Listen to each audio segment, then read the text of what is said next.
अस्सलाम वालेकुम। आज हम अपने टॉपिक को थोड़ा सा चेंज कर रहे हैं इस हवाले से कि अब तक आप लोगों ने जो कुछ भी पढ़ा था वो ऑर्डिनरी डिफरेंशियल इक्वेशन के हवाले से पढ़ा था।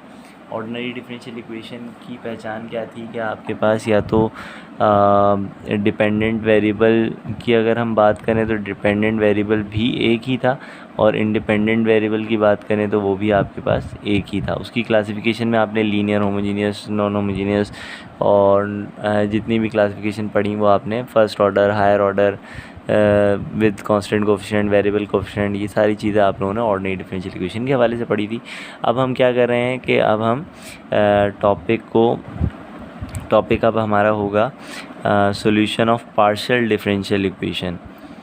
यानी जब हम बात करते हैं पार्शियल डिफरेंशियल इक्वेशन की तो देखें, सबसे पहली चीज़ तो ये है कि पार्शियल डिफरेंशियल इक्वेशन में more than one independent variables होंगे। ठीक है, so we have more than one independent variable. Of course in this case हमारे पास वन डिपेंडेंट वेरिएबल ही होगा। डिपेंडेंट वेरिएबल जो है वो आपका एक ही रहेगा यहाँ पर। अब जो है वो अगर हम बात करें स्टडी की कि पार्शियल डिफरेंशियल इक्वेशन की स्टडी किस तरीके से की जाएगी, तो इसमें थोड़ा सा हो सकता है कि मैं प्रॉपर्ली या जिस तरह से हमने ऑर्डिनरी डिफरेंशियल इक्वेशन की स्टडी की थी उस तरह से मैं यहाँ पर ना करा सकूँ। द रीज़न इज़ के आप लोगों को जो है वो ऑर्डिनरी डिफरेंशियल इक्वेशन के अंदर हमने पहले formation of ordinary differential equation का टॉपिक हमने पढ़ा था, और अब जो है वो यहाँ पर भी इसी तरीके से होना चाहिए कि formation of partial differential equation. लेकिन आप जानते हैं कि this is one of the topic of your assignment, कि आपको जो है वो ये ख़ुद से टॉपिक ख़ुद कवर करना है, formation of partial differential equation. अच्छा, सेकंड चीज़ सॉल्यूशन की अगर हम बात करें तो सॉल्यूशन में जो solution of partial differential equation, इस सॉल्यूशन में बहुत सारे मेथड तो हैं, लेकिन हमें जो तीन मेथड बेसिकली आने चाहिए वो एक तो है आपके पास direct integration method. Remember that के वेरिएबल सेपरेबल फॉर्म वाले लेक्चर में भी मैंने कहा था कि हम जो है वो डायरेक्ट इंटीग्रेशन मेथड बाद में भी करेंगे, वो पार्शियल डिफरेंशियल इक्वेशन में मैं बताऊंगा। यानी यहाँ पे डायरेक्ट इंटीग्रेशन मेथड बेसिकली ये कोई वेरिएबल सेपरेबल फॉर्म नहीं है, यहाँ पे बस डायरेक्ट इंटीग्रेशन मेथड के तौर पर है। ये variable separable form partial differential equation की या वेरिएबल सेपरेबल मेथड वो अलग हुआ करता है, और डायरेक्ट इंटीग्रेशन मेथड ये अलग हुआ करता है पार्शियल डिफरेंशियल इक्वेशन में। जबकि ऑर्डिनरी के अंदर वेरिएबल सेपरेबल फॉर्म या वेरिएबल सेपरेबल का मेथड और डायरेक्ट इंटीग्रेशन मेथड वो सेम था ऑर्डिनरी डिफरेंशियल इक्वेशन के अंदर। पार्शियल में ये दोनों अलग अलग हैं। इसके अलावा आपको जो है वो लैग्रांज इक्वेशन या Lagrange partial differential equation, Lagrange form of partial differential equation, ये भी आनी चाहिए। लेकिन इस हवाले से मैं बता दूं कि this is also the assignment of one group, कि ये भी जो है वो एक ग्रुप जो है वो इसको देख रहा होगा लैग्रांज पार्शियल डिफरेंशियल इक्वेशन के टॉपिक को। और उसके बाद जो है वो आपके पास होगा सॉल्यूशन ऑफ लीनियर होमोजीनियस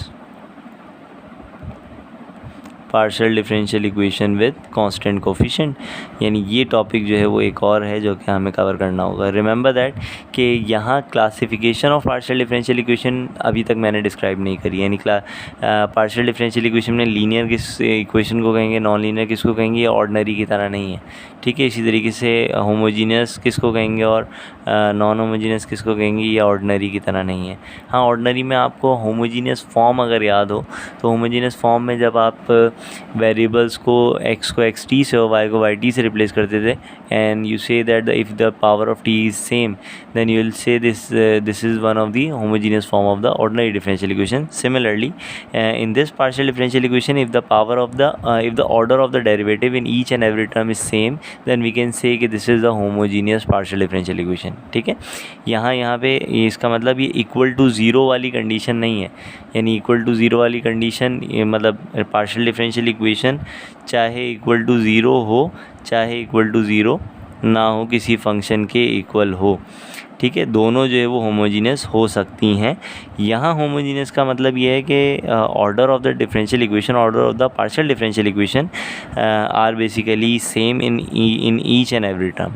ठीक है, बहरहाल ये इसकी क्लासिफिकेशन जो है वो एक अलग है. अच्छा, classification of partial differential equation with respect to the elliptic, hyperbolic and parabolic. ये this is also one of the topic of your assignment for one group only that I had mention in the Google doc sheet के उसके अंदर जो है वो मैंने बता दिया था फलाने इस ग्रुप का जो है वो एक असाइनमेंट है. तो बहरहाल हम यहाँ पे उन तमाम असाइनमेंट वाले टॉपिक से हटकर जो है वो बात करेंगे. फ़िलहाल जो है वो हमें डायरेक्ट इंटीग्रेशन मेथड के हवाले से समझना है और linear homogeneous partial differential equation, ये हमारे मेन टारगेट्स के अंदर शामिल होगा. उसके अलावा जितने भी फॉर्मेशन और लैग्रांज वगैरह जब आप असाइनमेंट बना कर दे देंगे तो मैं वो उसी हिसाब से अपलोड कर दूंगा. जिस ग्रुप का अच्छा होगा या जो भी अच्छा असाइनमेंट बनाएगा वो मैं अपलोड कर दूंगा.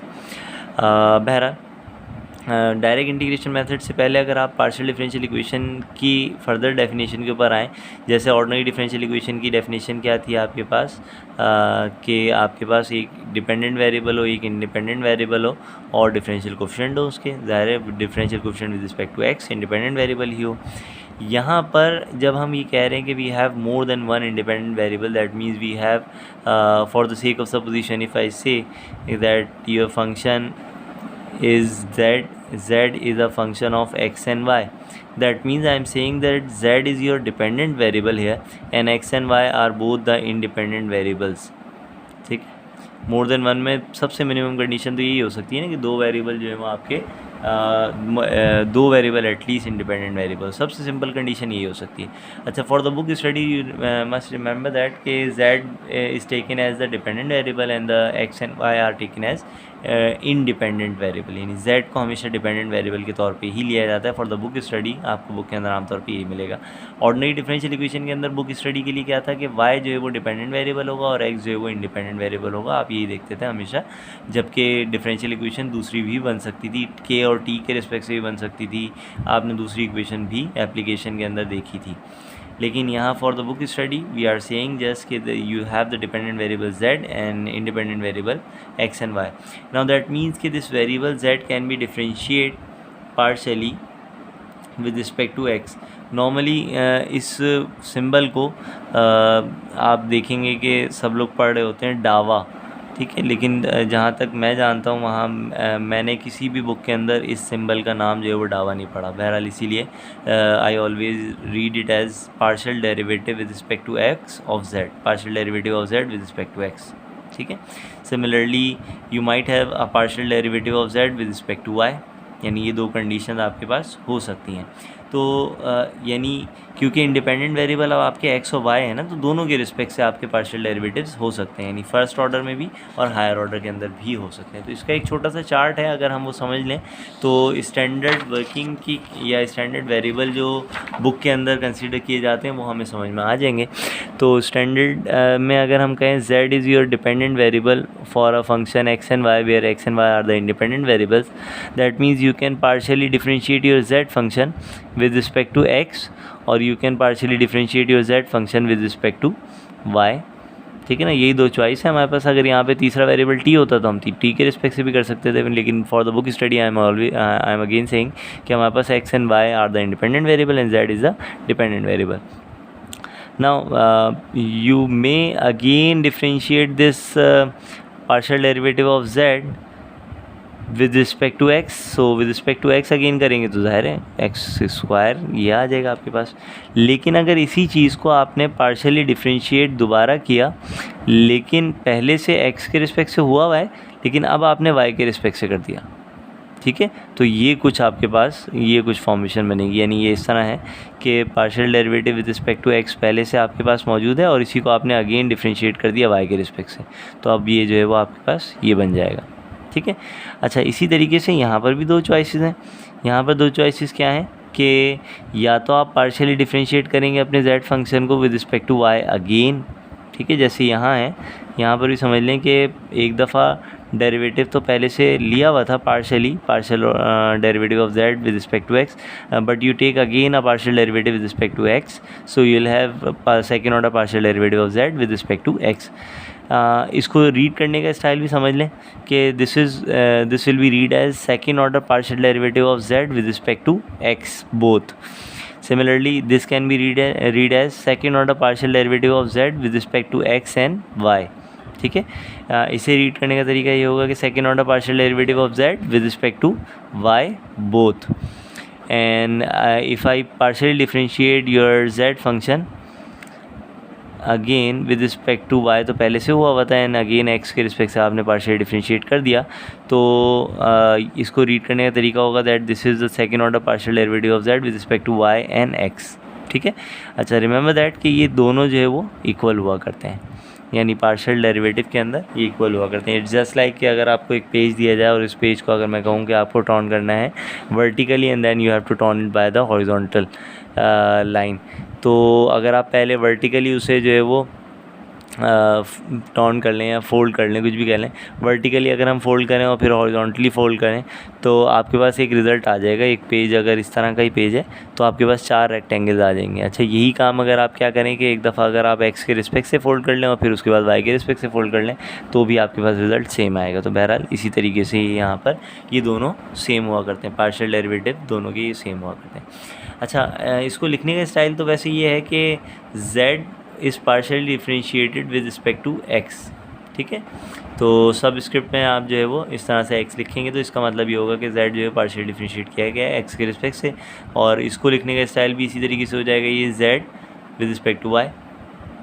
इसे किस तरह से लिख सकते हैं हम, यानी इस वाले पार्ट को आप इसे लिख सकते हैं z x, ठीक है, और इसे हम लिख सकते हैं z x y, या आप इसे लिख सकते हैं z y x, ठीक है।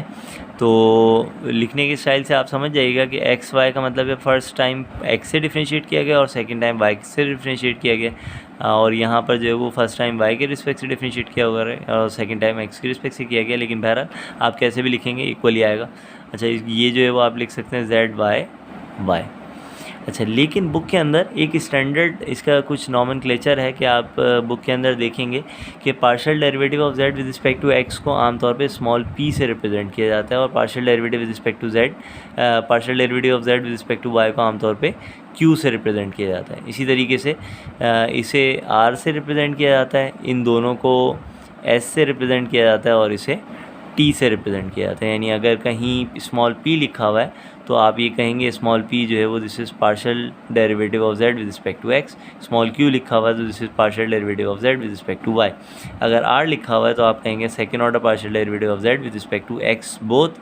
अगर s लिखा हुआ है तो second order partial derivative of z with respect to x and y both, and अगर t लिखा हुआ है तो second order partial derivative of z with respect to y only, ठीक है।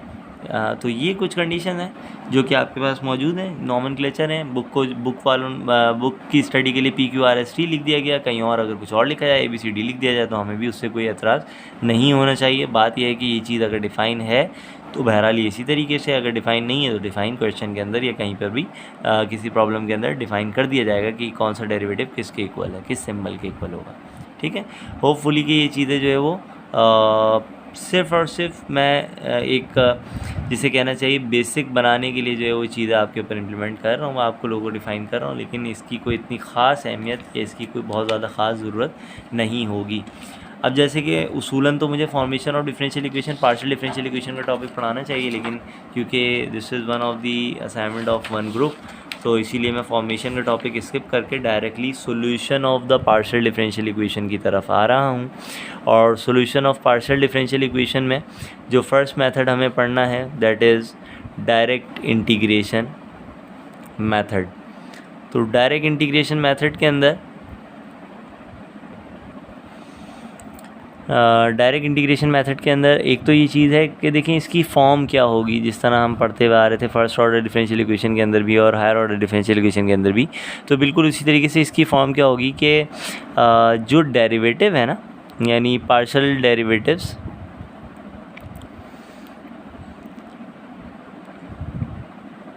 will only appears in one term, ठीक है। ये सिर्फ और सिर्फ एक ही टर्म के अंदर जो है वो अपेयर होते हैं, इसके अलावा जो है वो ये एक से ज़्यादा टर्म के अंदर अपेयर नहीं होंगे। अगर एक से ज़्यादा टर्म के अंदर जो है वो आपके अपेयर हो जाए तो वो डायरेक्ट इंटीग्रेशन मेथड नहीं होगा बहरहाल, यानी उससे आप डायरेक्ट इंटीग्रेशन मेथड सॉल्व नहीं कर सकते for the sake of example, या बल्कि हम डायरेक्टली एग्जांपल से ही समझ लेते हैं इसे कि let's suppose if I say that you have third order partial derivative of z with respect to second order derivative of x and first order derivative of y। देखिए इसको भी रीड करने का स्टाइल समझ लें कि थर्ड ऑर्डर डेरिवेटिव है z का, लेकिन उसमें दो ऑर्डर जो है वो x के हैं और एक ऑर्डर जो है वो y का है। और अगर ये इक्वल हो जाए x square y plus y square के, तो आपके पास रिज़ल्ट क्या होगा? देखिए इसमें आम तौर पे होता क्या है कि अब ये आपकी चॉइस है, इसके मल्टीपल सॉल्यूशन जो है वो पॉसिबल हुआ करते हैं। ऑर्डिनरी डिफरेंशियल इक्वेशन के अंदर मल्टीपल सॉल्यूशन आम तौर पे पॉसिबल नहीं होते, सिवाय इसके कि आप इंटीग्रेशन जो अप्लाई कर रहे हैं, और अगर आपके पास इंटीग्रेशन वो लिमिट के बगैर है तो इंटीग्रेशन अप्लाई अगर आप करें तो वहाँ तो समझ में आता है कि सॉल्यूशन माइनर सा चेंज हो सकता है। लेकिन यहाँ पर ध्यान में रखिएगा कि पार्शियल डिफरेंशियल इक्वेशन के सॉल्यूशन मल्टीपल सॉल्यूशंस पॉसिबल होते हैं, यानी एक से ज़्यादा सॉल्यूशन जो है वो पॉसिबल हैं। किस तरह से पॉसिबल हैं ये अब आपको यहाँ पे मैं समझा सकूँगा कि देखिए एक तो तरीका ये है कि अगर मैं इसके डावा y को राइट हैंड साइड पे शिफ्ट करूँ और फिर उसके बाद इंटीग्रेट कर दूँ, पहली मर्तबा में डावा y को शिफ्ट करूँ, फिर सेकंड टाइम x को शिफ्ट करूँ और थर्ड टाइम भी x को शिफ्ट करूँ, यानी इस तरीके से जो एक सोल्यूशन आएगा वो आपके पास एक आप उसे फर्स्ट सोल्यूशन कहते हैं। इसी तरीके से हो सकता है मैं दोनों पहले x को शिफ्ट करूँ, फिर उसके बाद दोबारा x को शिफ्ट करूँ और फिर y को शिफ्ट करूँ, ठीक है, तो इससे एक और सोल्यूशन मिल जाएगा। ऐसा भी हो सकता है कि मैं पहले x को शिफ्ट करूँ, फिर y को शिफ्ट करूँ और फिर x को शिफ्ट करूँ, तो इससे तीसरा सोल्यूशन मिल जाएगा। ठीक, तो डिफरेंट तरीके हैं जिससे आपको डिफरेंट सॉल्यूशंस मिल सकते हैं। अच्छा, यहाँ तो अभी तक मैं सिर्फ और सिर्फ शिफ्ट करने के बाद सॉल्यूशन चेंज होंगे ये बता रहा हूँ आपको, जबकि ऐसा भी हो सकता है कि इन सॉल्यूशंस के ऊपर फिर फर्दर कोई इनिशियल वैल्यू या बाउंड्री वैल्यू कंडीशन अप्लाई की जा रही हो, जिसकी वजह से फर्दर ज़ाहिर है थर्ड ऑर्डर डेरिवेटिव यहाँ पर है, third order partial differential equation अगर आपको दी गई है तो एटलीस्ट 3 बाउंड्री वैल्यू कंडीशन तो आपके पास होंगी। तो 3 बाउंड्री वैल्यू कंडीशन के रिस्पेक्ट से अगर हम काम करेंगे, यानी उन कंडीशंस को भी अब वन बाय वन लगाएं अगर आप, तो पहले सोल्यूशन पे अगर मैं पहली कंडीशन अप्लाई करूं फिर दूसरी फिर तीसरी, या पहले पहली अप्लाई करूं फिर तीसरी फिर दूसरी, या पहले दूसरी अप्लाई करूं फिर पहली तीसरी एंड सो ऑन, 8 तकरीबन सोल्यूशन और फर्दर बन सकते हैं। यानी इस तरीके से अगर आप सोचें थर्ड ऑर्डर डेरिवेटिव के साथ अगर 3 कंडीशन दी हुई हों तो तकरीबन 24 सोल्यूशन तो कम से कम है कि वो बनेंगे।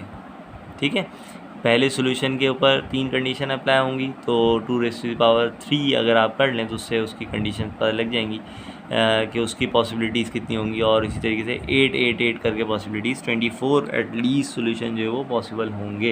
लेकिन बहरहाल हमें जो है वो इतना ज़्यादा डिटेल के अंदर नहीं जाना, हमें तो सिर्फ ये समझना है कि इसका सोल्यूशन किस तरीके से आएगा। तो बहरहाल देखते हैं हम यहाँ पे क्या कर रहे हैं कि अगर मैं इसी चीज़ को इस तरह लिख लूँ कि डावा y मैंने पहले लिख लिया और उसके बाद second order derivative of z with respect to x only, इसको सेपरेट कर लिया, तो आप देख सकते हैं बैलेंस कंडीशन है, थर्ड ऑर्डर डेरिवेटिव बनेगा न्यूमरेटर में और थर्ड ऑर्डर डेरिवेटिव भी डिनोमिनेटर में बनेगा, x² y plus y square के इक्वल है। नाउ डावा y को मैं राइट हैंड साइड पे शिफ्ट कर रहा हूँ, तो यहाँ लेफ्ट हैंड साइड पे डावा ऑफ, अगेन देखिए मैं रीड भी यही कर रहा हूँ डावा, क्योंकि हम लोग यही सुनते आए डावा ही है, लेकिन ये होता बेसिकली सिंबल है पार्शियल डेरिवेटिव का। ठीक है, तो पार्शियल डिफरेंशियल कोफिशिएंट का हुआ करता है, तो बहरहाल उससे कोई फ़र्क नहीं पड़ता आप डावा रीड करें या कुछ भी रीड करते हैं, इससे कोई ख़ास फ़र्क नहीं पड़ता। अगर मैं डावा रीड भी कर रहा हूँ तो ये है डावा स्क्वायर z डिवाइड बाई डावा x square, left hand side पे आपके पास बचा, जबकि डावा y जाके इन दोनों से मल्टीप्लाई हो जाएगा, तो x स्क्वायर y डावा y प्लस y स्क्वायर डावा y। अब आपको इंटीग्रेट करना है दोनों साइड पे, तो इंटीग्रेट यहाँ पे भी हो जाएगा, इंटीग्रेट यहाँ भी हो जाएगा, इंटीग्रेट यहाँ भी हो जाएगा। रिमेंबर दैट कि y के रिस्पेक्ट से जब इंटीग्रेट कर रहे हैं तो x को जो है वो कांस्टेंट ट्रीट किया जाएगा। इंटीग्रेशन के वाले से जो मैंने टॉपिक आप लोगों के लिए अपलोड किए थे 2 या 3 टॉपिक, जिसमें सिर्फ और सिर्फ हमने रिव्यू किया था, उसमें मैं याद कीजिए मैंने बताया था आपको कि integration is always partial, integration जो है वो हमेशा पार्शल ही होती है। इंटीग्रेशन के अंदर कोई ऐसी चॉइस नहीं है कि वो ऑर्डिनरी अलग हो और पार्शल अलग हो। ठीक है, इस बात को जहन में रखिएगा, इंटीग्रेशन हमेशा पार्शल होती है। तो इसीलिए अगर आप पार्शली इंटीग्रेट कर रहे हैं y के रिस्पेक्ट से, तो आप x को जो है वो कांस्टेंट ट्रीट करते हुए बाहर निकाल देंगे, और अगर आप x के रिस्पेक्ट से इसे इंटीग्रेट कर रहे होते तो हम y को जो है वो कांस्टेंट ट्रीट करते हुए बाहर निकाल देते। तो फिलहाल अच्छा, दूसरी कंडीशन वो याद करें कि अगर मैंने आप लोग बताया था कि इंटीग्रल हो आपका dx का तो रिज़ल्ट आता है x, अगर इंटीग्रल जो है वो आपका है dy का तो रिज़ल्ट आता है y, और अगर इंटीग्रल f नहीं है, इंटीग्रल d एप्पल का होगा तो रिज़ल्ट क्या आ जाएगा? एप्पल ऑफ कोर्स, ठीक है, यही होगा ना।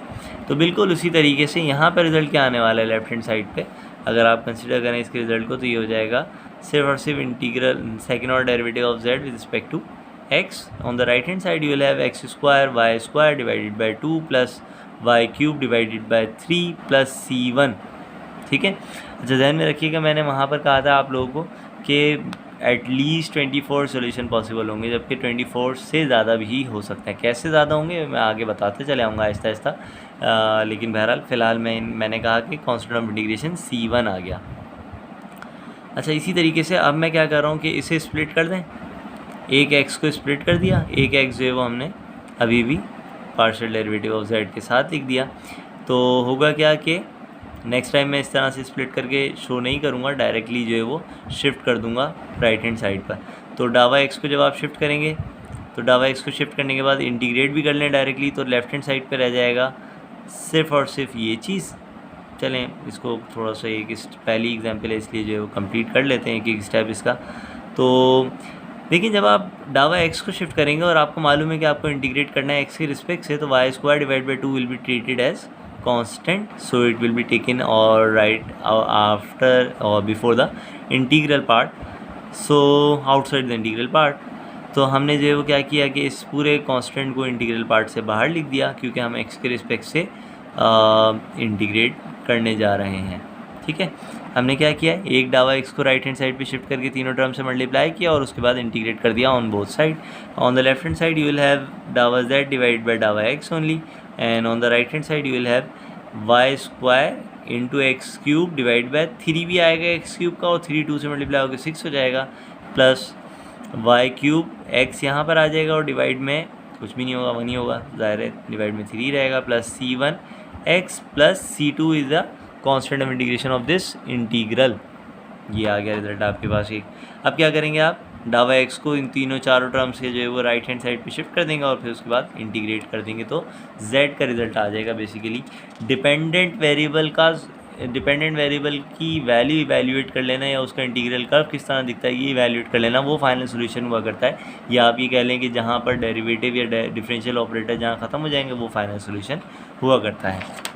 तो बहरहाल हम क्या कर रहे हैं, अगेन बस सिर्फ और सिर्फ राइट हैंड साइड पे जो है वो डावा एक्स को अगर शिफ्ट कर दें तो डावा z on the left hand side and on the right hand side y square divide by 6 x cube, डावा x यहाँ पे आ गया, plus y cube divide by 3x, डावा x आ गया, प्लस c1 x डावा x आ गया, और लास्ट टर्म हो गया आपकी c2 और डावा x आ गया। इंटीग्रेट कर देंगे दोनों साइड्स पर, तो इंटीग्रेट सिर्फ और सिर्फ जो है वो x वाली चीज़ें हो जाएंगी, कांस्टेंट जो है बाहर आ जाएगा, x के रिस्पेक्ट से y को कांस्टेंट ट्रीट किया जाता है इसलिए हमने बाहर लिखा है यहाँ पर।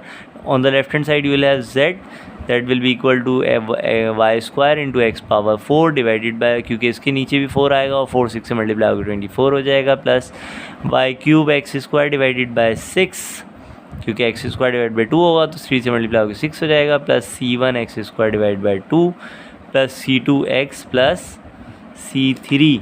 तो ये जो है वो कांस्टेंट ऑफ इंटीग्रेशन होगा यहाँ पर। This will be the final solution of the given higher order of the partial differential equation, ठीक है। पार्शियल डिफरेंशियल इक्वेशन का ये है यहाँ पर सॉल्यूशन, आपने इवैल्यूएट कर लिया डायरेक्ट इंटीग्रेशन मेथड से। जहन में रखिएगा, अगेन मैं कह रहा हूँ हमने पहले यहाँ पर क्या काम किया, यहाँ हमने पहले y को शिफ्ट किया और फिर x को और फिर x को शिफ्ट किया। आप चाहें तो पहले x को शिफ्ट कर लें फिर y को शिफ्ट कीजिएगा और फिर x को शिफ्ट कीजिएगा, रिज़ल्ट डिफरेंट आएगा। आप चाहें तो पहले x को शिफ्ट कर लें फिर x को शिफ्ट करें और फिर y को शिफ्ट करें तो उससे रिज़ल्ट डिफरेंट आएगा। यानी यहाँ पर ये 3 जनरल सोल्यूशन पॉसिबल हैं। यहाँ तक तो रही बात सिर्फ और सिर्फ जनरल सोल्यूशन में कांस्टेंट ऑफ इंटीग्रेशन की, लेकिन कुछ चीज़ें और भी हैं, कुछ सपोजिशन और भी हैं। इंशाल्लाह एक एग्जांपल हम जो नेक्स्ट लेक्चर के अंदर कवर करेंगे डायरेक्ट इंटीग्रेशन मेथड की, उसके साथ मैं बताऊंगा कि यहाँ पे C1 C2 C3 वगैरह के अलावा भी आप कुछ लिख सकते हैं। सो बहरहाल इंशाल्लाह नेक्स्ट लेक्चर के अंदर हम ये देखेंगे कि हम C1 C2 C3 के अंदर क्या लिख सकते हैं और डायरेक्ट इंटीग्रेशन मेथड की एक और एग्जांपल करेंगे, और उस एग्जांपल के बाद जो है वो हमारी वर्किंग डायरेक्ट इंटीग्रेशन मेथड की कंप्लीट हो जाएगी और उसके बाद लास्ट मेथड हमारा वो रह जाएगा। ठीक है, thank you so much for this lecture. अल्लाह हाफिज़ फॉर व्यूइंग और वॉचिंग दिस लेक्चर। अल्लाह हाफिज़। सिर्फ़ और सिर्फ आप लोगों से रिक्वेस्ट ये है, जो कि मैं आमतौर पे देख रहा हूँ आप लोगों के इंटरेक्टिव सेशन या क्वेश्चन आंसर सेशन के अंदर, कि उन क्वेश्चन आंसर सेशंस के अंदर आप लोग ने वीडियोस जो है वो देखी भी नहीं है या आप लोग बहुत पीछे हैं अभी। ठीक है, तो होपफुली कि जल्द से जल्द कॉप अप कर लें, वरना बड़ा मुश्किल हो जाएगा आप लोगों के लिए आगे के टॉपिक्स कवर करना। ठीक है, थैंक यू सो मच। अल्लाह हाफिज़।